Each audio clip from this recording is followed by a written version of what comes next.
let's go from this horrible old washer pipe to something a bit smarter.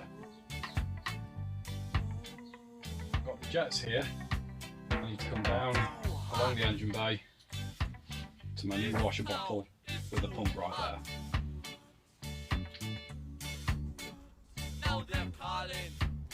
So it's just a basic push fit, and then the rest is going through some P-clips that I've already installed.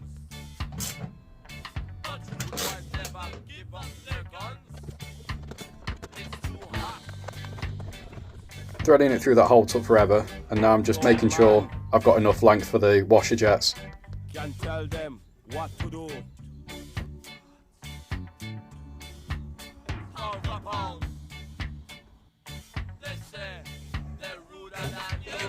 Let's get some water in there.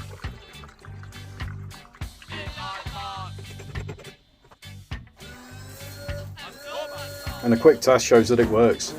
On to the next job.